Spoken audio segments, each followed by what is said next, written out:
बिस्मिल्लाहिर्रहमानिर्रहीम। आज मैं अज़ान और अक़ामत की फ़जीलत के बारे में बताना चाहूँगी,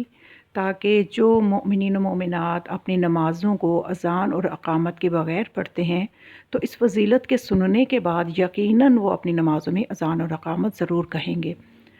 तो सबसे पहले मैं ये भी बताती चलूँ कि अज़ान और अक़ामत की जो फ़जीलत है, ये मर्द व ज़न दोनों के लिए है। यानी ऐसा नहीं है कि सिर्फ़ मर्द हज़रात को ही अज़ान कहनी चाहिए अपनी नमाज़ों से पहले, बल्कि ख़वातीन के लिए भी उतनी ही अहमियत है कि वो भी अपनी नमाज़ों से पहले अज़ान और अक़ामत ज़रूर कहा करें, क्योंकि दोनों के लिए मुस्तहब है कि नमाज से पहले अज़ान और अक़ामत कहें। तो इस हवाले से एक रिवायत जो है कि इसकी फ़जीलत क्या है अज़ान की, तो सबसे पहले बताती चलूँ। मन ला यहज़ुरुहुल फ़क़ीह, जो कि मकतब तशय्युअ की 4 बुनियादी किताबों में से एक किताब है, उसमें अमीर कायनात मौला अली अलैहिस्सलाम से ये रिवायत मौजूद है कि आप अलैहिस्सलाम ने फ़रमाया कि जो भी बंदा अज़ान और अक़ामत के साथ नमाज़ पढ़ता है, अपनी नमाज़ों से पहले अज़ान और अक़ामत कहता है, तो उसके पीछे मलाइका की 2 सफ़ें भी नमाज़ पढ़ती हैं, और वो सफ़ें इतनी तवील होती हैं कि उनके किनारे नज़र नहीं आते। तो और जो बंदा सिर्फ़ अक़ामत के साथ नमाज़ पढ़ता है, उसके पीछे सिर्फ़ एक फ़रिश्ता नमाज़ पढ़ता है। तो ये आपने देखा कि जब अज़ान और अक़ामत कही जाती है, तो इन खुदा की तरफ से कितनी बड़ी ये तौफ़ीक है कि इंसान ये अंजाम दे इस अमल को। तो उससे होता ये है कि अल्लाह की नूरी मखलूक जो है वो भी इंसान के साथ इबादत में मशगूल हो जाती है। तो जब इंसान की इबादत के साथ अल्लाह की मखलूक, जो कि नूरी मखलूक है, बेऐब है, वो भी जब इंसान के साथ शरीक हो जाती है उसकी इबादत में, उसके साथ मिलके इबादत करती है, तो ऐसी इबादत अल्लाह को बहुत पसंद आती है और अल्लाह फ़ख्र करता है उस बंदे पे।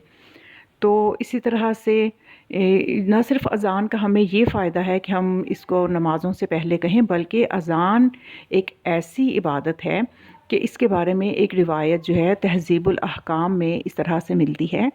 कि उसमें हमें इस रिवायत में ये मिलता है कि एक मर्तबा वो रावी जो है मोहम्मद बिन राशिद, वो ये कहता है कि मुझसे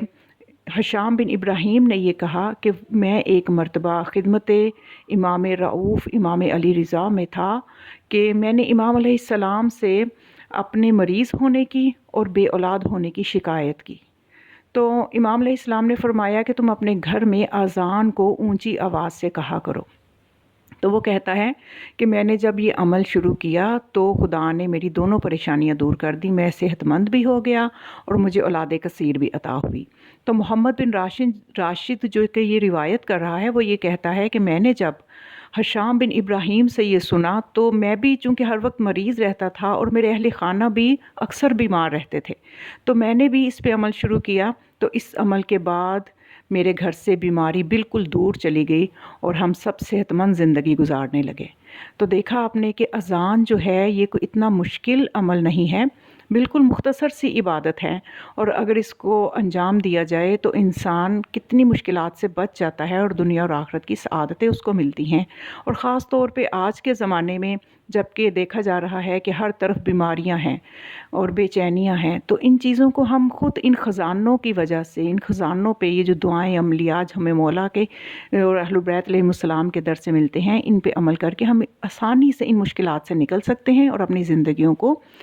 पुरसुकून बना सकते हैं और अपनी आखिरत में भी अपने दर्जात को बुलंद कर सकते हैं। तो इंशाल्लाह अगली वीडियो में मैं आपको बताऊंगी कि अज़ान की इब्तिदा क्यों हुई, इसकी ज़रूरत क्यों महसूस की गई, और अज़ान में अली वलीउल्लाह को कब शामिल किया गया। तो ये सब बातें जो हैं, और अज़ान के कलिमात और अक़ामत के कलिमात कितने हैं, वो भी इंशाल्लाह मैं अगली वीडियो में बताऊंगी। तो ज़रूर इन खूबसूरत मालूमात को आप अपने हल्का अहबाब में, अज़ीज़ों में ज़रूर शेयर करें, ताकि वो भी इस खूबसूरत इबादत को अंजाम दें। और दुआ में याद रखिएगा। वस्सलामु अलैकुम व रहमतुल्लाहि व बरकातुहू।